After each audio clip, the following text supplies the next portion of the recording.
Hello and welcome back to the GorillaBiker, and today what we are riding is a Kawasaki Z900RS from Freeman Motorcycle in Clonmel. And I was excited about this bike and I'm still excited to ride it again. This thing is a blast and it's bloody stunning. It's gorgeous.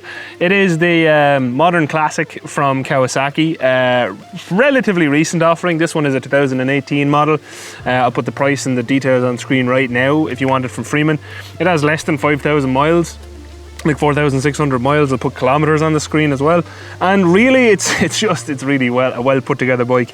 But without talking too much more, let's jump right into the review once I tell you what tires are on it. And we have Dunlop Sport Max Sport Smart 2. So these are tires I've actually ridden with before.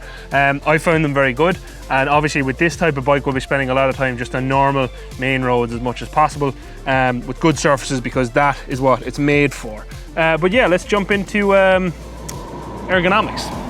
Ergonomics on this motorbicycle. I will show you me sitting on it in a moment, but it's really comfortable. This seat is amazing. I imagine it's what like super custom seat builders back in the day used to do, and this bike obviously harkens back to the old Kawasaki Z1. It is a 4x1. It is a 4x1 bike. It's very nice. It looks great, and I know that has nothing to do with ergonomics, so let's talk about them. Anyway, the seat is really nice. Like I said, you'll see me on it in a minute. These little tank traction pads actually work very well. I was surprised to see that, because they're not mad grippy to the touch, but they work quite well. The pegs and everything are really nicely spaced, even for someone as tall as me. And just to get into that, so before I forget, because I always forget, I am 6'7" or 200 centimeters tall, and I weigh about 126 kg or 270 odd pounds. But basically I fit on this very well, which is surprising. We'll talk more about the bars and how they suit the bike out in the road, but all I will say is, me sitting on the bike, my legs, everything else, I'm quite neutral. The bars are very comfortable in their position to the seat, and obviously you have a little bit of movement room back here as well. It is kind of contoured, so you do sit here, but you do have a little bit of movement. There's a grab rail for a passenger if you want to carry a passenger on this. But everything is really nice from a visibility perspective as well. Your clocks, very easy to read, and this little screen in the middle, which we'll talk about a bit more later, is really easy to read as well. Very nice out in the road. I'm not sure how it'll come across on camera, but you have your gear indicator, your fuel, temperature, not much else. But that's kind of all you want in a modern classic like this anyway. Your selectors, everything else, horns, your, what are these called again? Hazard lights, everything. You have a passing flasher and your up and down selectors here for changing what's displayed, or also changing your level of traction control. Again, we'll talk about that more on the road. But everything is easy to reach and use, and even the mirrors actually work quite well, which I was surprised about. Looking at them, I didn't expect them to. So before we get on the road and talk about it properly, it is a comfy bike. I rate it well. And just to go through it quickly, this is how I look sitting on the bike. Very easy to get onto. I feel fine on it. I don't feel too big. I don't know how I look. I don't really care. I feel fine on it. Where my legs sit, they do sit just at the front end of the traction pad, so it's definitely designed for a shorter person. But I don't think that's a big deal, to be honest. I think it works. You're still in a very comfortable seating position as a taller person.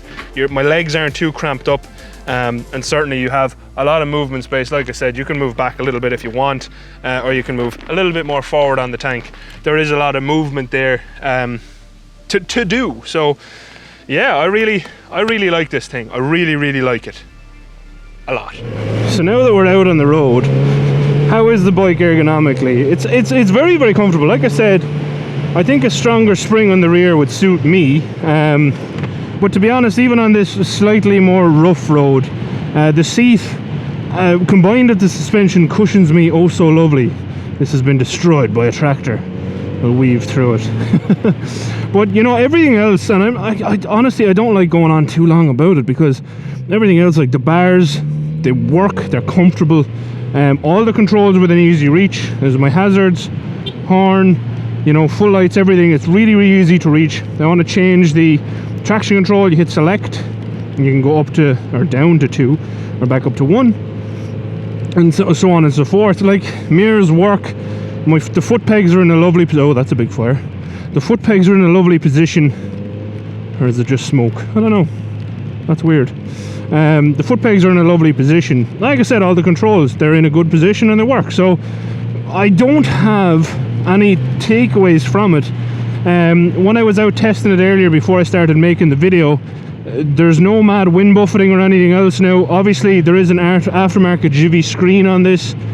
I can't say how well the bike would perform without it because I haven't ridden one without it, but with it on, feels pretty damn good. So is it comfortable for even a human of my size? Absolutely. I think I could ride this quite a long distance. Obviously, just for anyone who's wondering, if you haven't ridden something like this before, if you ride this very long distance, you will get more fatigued due to the fact that it's not a fully fared bike. And from a perspective of, you know, how is it just to cruise on? I mean, I'm in 6th and I'm not going crazy on this bike because it's not made for it. And it's just comfy to use. It's just lovely in and around the bends. You can kick it down to 4th. You know, like, it's not too... It's not snatchy or anything like that. I will talk about the throttle in a minute when we get onto power and torque, but from an ergonomics perspective, I can see what gear I'm in. I can see my speed and my revs easy. I can change gear easy. It's just a nice, comfortable bike and a nice, comfortable place to be honest. I have honestly no complaints at all. It's not loud at speed. It's just fine. It's nice bike. Power and torque for this lovely machine is 110 brake horsepower at 8,500 RPM and 98.5 Newton meters at 6,500 RPM. It is a 950cc inline 4 bike, as you can see. So it's a 4-into-1 exhaust. That's one thing I will say is I'm not sure about the looks of the bread box, but it is what it is. It's how they're all done these days. So not a whole pile you can do about it. What I will say though is Kawasaki did a lot of work on this bike to make it sound good, and when we get out on the road you'll hear it. It sounds fantastic, even with the stock exhaust, which I don't think actually looks that bad, to be honest. It suits the bike. But from a rideability perspective, I found the power and torque quite nice. We'll talk about it more on the road, but yeah, that's how it's delivered. Your 950 odd cc inline 4 delivers power how you'd expect an inline 4 to deliver it.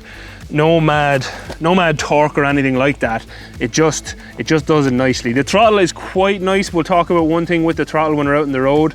It does have it could do with a map, I think, but we'll talk about that more when we're actually using it.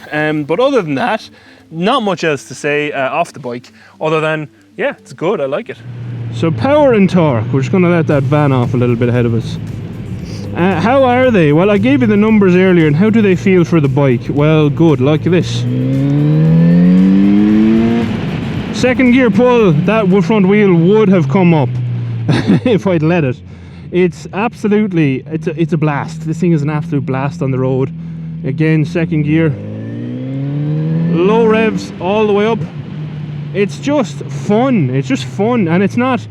Look, this thing, it's the wheelbase on it and stuff we'll talk about in a minute, but it's not something that's ever going to be... I'm never going to go out and set the tracker light on it.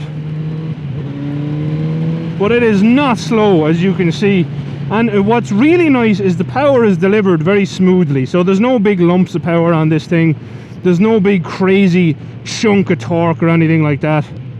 So I don't have anything to say in a negative term about it. I think it's the right amount of power. I don't think it needs to be much more powerful. Maybe a little bit more would be nice, which you can map. But like, you know, like, it's not gonna win any mad 0 to 60 times, but it is a quick little bike. And you know, with the wheelbase the way it is and what it's designed for, I don't know, I think it's a comfortable amount of power. Like I said, there you go. Like, it's not going to rip your arms off by any means, but it is fun, and it is the right amount of power, I think, for this style of bike. One thing I don't really like is that, I don't know, can you see that? So on and off the throttle, it's quite snatchy, which is something I had actually read about on this bike before I ever rode one, because I have been interested in this particular bike for a while. I think they're lovely. But I had read about that. Now, is it as bad as some make out? No, I don't think the throttle snatch is terrible. But it is something that if I owned this bike, or if I bought this bike, I would definitely get mapped out, get fixed. You know, throw a K and an air filter into it, get a power commander and sort that, because it's a bit annoying. It's not perfect, and it could be perfect with a little bit of work. So why not get it perfect? But from a torque perspective, like, I'm down at 3000 revs in third gear, and it just pulls all the way up there, 7. You know, it's plenty. It's plenty for the road. It feels good down into third, and you can get the power down as well, because you have that big wide back tire, and it's really just it just works well on the road, which is nice. So I mean, from the perspective of you know, is this numbers that is gonna turn every teenager on when they see it on paper power wise? No. Is it enough for this bike? And I mean this literal bike I'm sitting on, for the design intent of it, yeah, it is. I think it's lovely. It's a nice balanced amount of power, a balanced amount of torque. And I think, honestly, if I owned this bike, would I give it a lash on a track day? Yeah, probably. So let's talk about the brakes and suspension on this. You have twin 4-piston calipers on the front and a single piston caliper on the rear. You do have traction control, as is a legal requirement these days, or not traction, ABS is a legal requirement these days. And you do have 2 levels of traction control, the KRTC system, that you can't turn off. So that might put some people off. You have level 1 or level 2. Level 1 being the least, I think, and level 2 being the most. The front suspension is fully adjustable for preload, rebound and compression, which is nice. And the rear is, actually just check, it is adjustable for, and from what I can see, the rear is just adjustable for preload, which is not unexpected for a bike of this style. But yeah, you do have the fully adjustable front suspension, which is lovely, and the preload adjustable rear suspension, which is also quite nice. Other than that, like I said, the braking works. It's the front brakes are quite strong, as you'll see out on the road. The rear is, what I'm learning, is a Kawasaki thing. Yeah, it's fine. It works. It'll hold you in traffic. But out on the road, it feels very good. And the suspension for this type of bike, I do think I need to dial up the preload a bit for my weight on the rear, or change the spring realistically. Definitely isn't suited for my weight from factory, but that's easily rectifiable. But there's the brakes up close, your Kawasaki, with the standard rubber hoses, so you might want to change them to braided brake hoses. I probably would.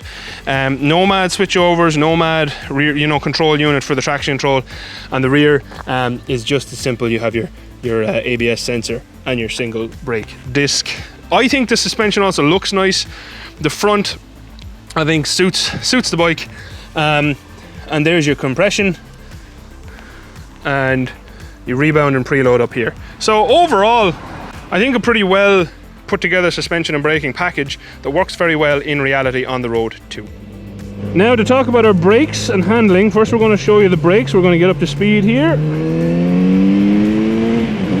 And we're going to hit these brakes hard. Now, that is hard on those brakes. I brought it down to 40 kilometers an hour from a little bit over 100.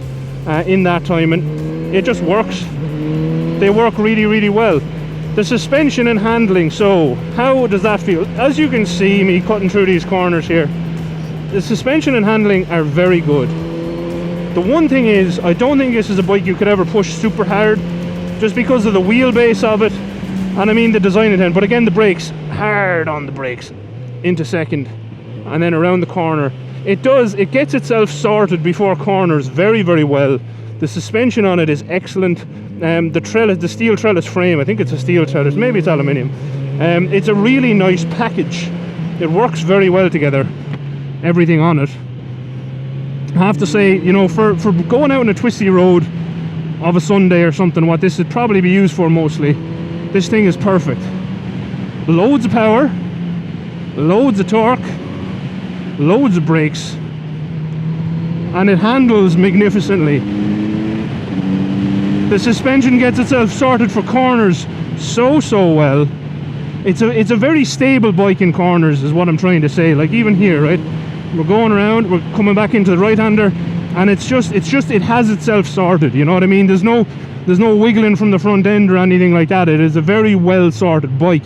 Now, would I push it super hard? No, because of that short wheelbase. If you go into a corner very fast, like I tried a little bit earlier just to test it for people, because that's what this is for, it does get a little bit out of sorts, pushing that a little bit too fast. So, you know, don't do that. But like here, you know, this corner, and then hard on the brakes. I don't know what more you could want from a bike like this, to be honest. It's as close to perfect as you could get, to be honest, for a little modern classic. And then out in the road, which I think is what this bike is more for. We're just going to get up to the speed limit here. 5 and into 6. So we're now cruising at 6th, 60 miles an hour, 100 kilometers an hour at about 4,000 revs. And it is just perfect. I have plenty of torque to roll onto the throttle in 6th, and I still have power there. Nothing crazy, but definitely enough. It flows through the bends lovely, and it just feels right. This is definitely more so what this bike is for. And then if you need to get past a truck like that, you have the power on tap to do it. You just have to gear down a bit, but that's okay. So 5th around this bend, and we're back to speed limit, just cruising. Like I said, it's not the quietest bike in the world, but it is actually fine. So yeah, nothing there really. How does it feel out in the road? I think as a package is fantastic, and I'm not going on about it, but power, torque, comfort, suspension handling, it just feels like a very well put together bike for what it was designed for, which is looking cool, going for some, you know, casual cruises. You're not bringing a load of luggage, you're probably not bringing a pillion, you know, you don't want to be hammering through the gears up and down on the brakes. It just works lovely for what it's designed for, and at, you know, normal speeds. It's by no means a super sport, but it's just nice. Now back to me earlier, or maybe later, for aesthetics. One thing we absolutely have to talk about is the aesthetics on this bike, because it is beautiful. This thing, it's just so pretty. I have a thing for modern classics anyway, but this one is absolutely beautiful. It comes in 3 color schemes, this being my second favorite. I'll throw them up on screen now, but the kind of greeny with the yellow neon is my favorite.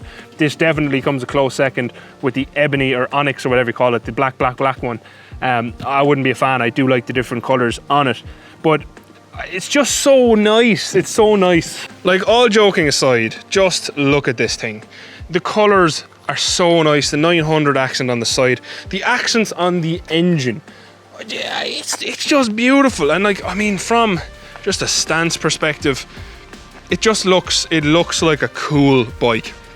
Things that have been added by the previous owner is this Gibby fairing thing. So this isn't the cafe model, but they've added that kind of cafe screen, and they've also added these Z900RS stainless heel plates. So you can take them off if you don't like them, but I think the look of the bike overall is just stunning.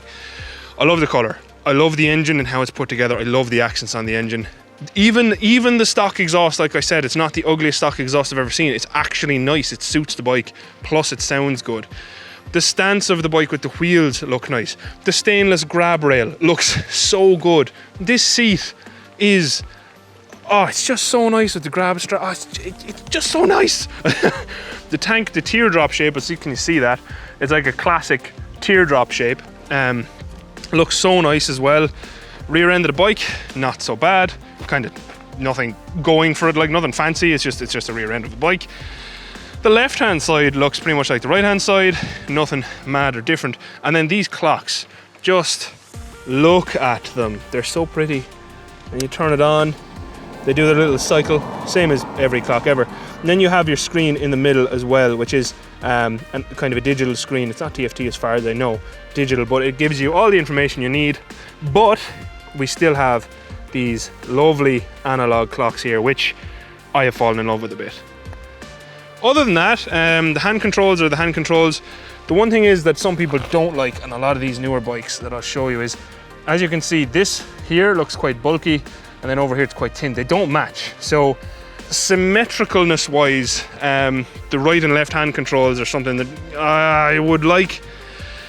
The problem is you can do this way, the non-symmetrical, or you can go the same way as the Africa Twin and have kind of a bare lump on the right, which some people also don't like. The mirrors, I really like the old circular mirrors, they suit the bike. And that front light, which I'll throw up on screen now, is absolutely beautiful as well. It's an LED light. It looks great when it's turned on. It illuminates stuff quite well. I drove through a darkish spot there earlier, but it just looks the business. To be honest, this whole bike looks the business. I really, really like it. And I don't think I look too terrible up on it either. So, I don't know, I just like it so much. Let's talk about extras, or if there are any. So on this particular bike, we do have obviously ABS because it's a legal requirement.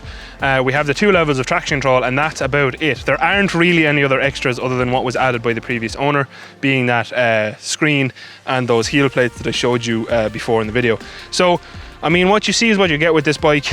You don't have cruise control, you don't have a quick shifter.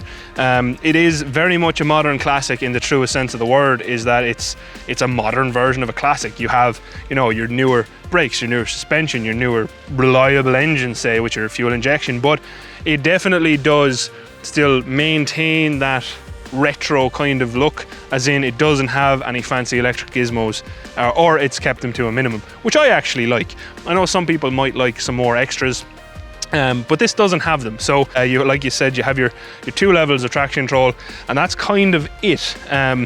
There's not much else there to talk about, and I think that's fine for this style of bike. I think that's fine. I don't think you need those modern touches. Now, extras on the road, what do we have? Like I said earlier, effectively nothing. You have your 2 modes of traction control, which you can change very easily by pressing the select button here, which probably won't work at this speed. Yeah, it won't, but you press the select button, you move up and down, and you get your traction control levels, which are 1 or 2. Other than that, you can cycle through your temperature, your range, so 86 miles left on the range, your average MPG, which is 50.4, that is very good. Your trip calculators, and your odometer, which is 4,631 miles. So I mean, really and truly, there aren't extras on this bike, but I do honestly believe that is okay. I don't think it's what it's for. I think this bike is very much, it's to make you look and feel cool, and it does that. Plus, honestly, I would happily use this as a commuter or something as well. It's a nice place to be. It really is a nice place to be. I'm enjoying my time with this bike a lot, and I don't really want to give it back. So then, just to talk about the cost of this machine, it is up for 11,950 in Freeman. Like I said, there's 4,600 odd miles on it, less than 5,000 miles. It's really clean. There's not a scratch on this thing. I really like it, but from a cost perspective, I think it's pretty reasonable.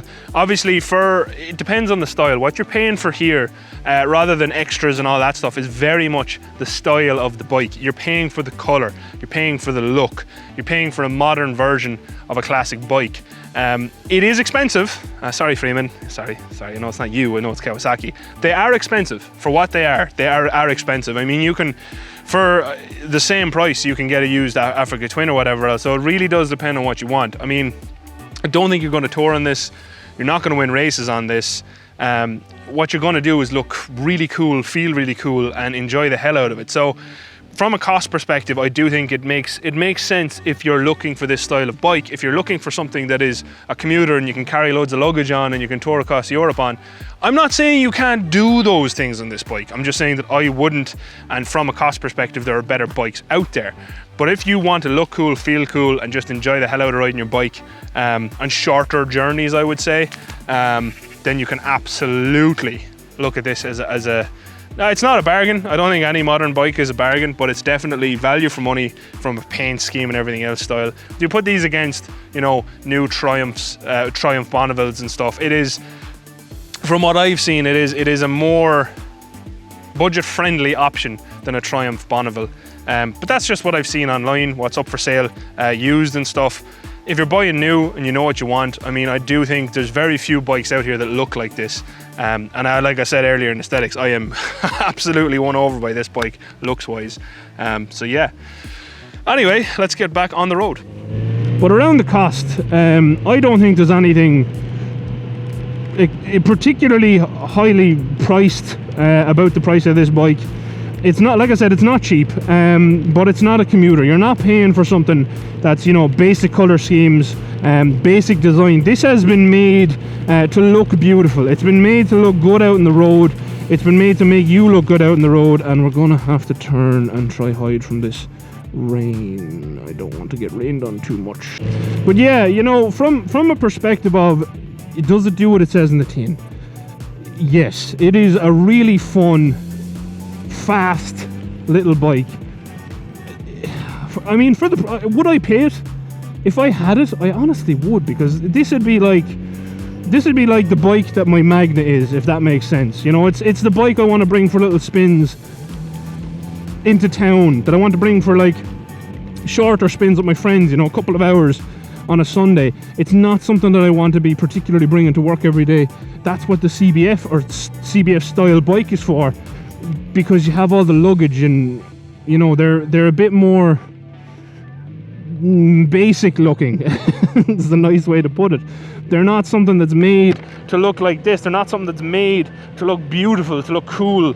So you don't really mind if the CBF gets wear. Whereas I would be really upset if I chipped like the paint on this tank or anything like that. So there is that, and there is Kilcash in Castell and the grounds, and it is danger, keep out and all that crack. So we'll have to keep out, or I might die because of the dragon protector that lives here. You see, that's why it's so many danger. But in summary, do I like this bike? Yes. I absolutely love it. It is a blast on the road. You know, it's comfortable. It has loads of power for what it is. And the brakes and suspension, I think, are honestly one of the highlights. It handles brilliantly. I would honestly, I'd love to stake with this bike and get more acquainted to it over the time, because it's just so nice. It's so nice to have out in the road. It's so nice to go for spins on. And this is what this bike is for. You know, you come somewhere like this, you park up in front of a cool old castle that looks like it's being refurbed or maintained or something, and you take a picture. That's what this bike is for. You go, you get your coffee, whatever else. And I'm not being flippant, I'm not trying to slag people. Honestly, that's what I think this bike is for. It's so you go out, you look cool, you feel cool, you take a picture that you're going to remember. That's what this bike is for. Would I buy it? Absolutely. Honestly, if I had the money, I'd buy something like this over a sensible bike, because at the end of the day, bikes aren't sensible. They're not for sensible things. Get away from me, fly. They're for this. They're for being cool. And like, don't get me wrong, I have a practical bike. I have a bike that I commute on every day, that I put up mileage on, that gets serviced every few weeks because I put so much mileage on it. But I also want one of those, because I want to just have something that I can look nice, that can be nice. It's just cool. And if I ever had spare money, I would have one. I have fallen in love with this thing. It's so much fun. I really like it. And this one's absolutely spotless. And I have to go give it back now. So yeah, look, if you watched, thank you very much for watching. If you have interest in buying this bike, it is available from Freeman's in Clonmel, and it will be dried off by the time you get there. Give Toddy a shout. We'll try to get him on video when we get back. He's not video friendly, but we'll try. We'll do our best. The price, like I said earlier, I think is 11,950. But the thing is basically brand new. It comes serviced. It comes ready to go.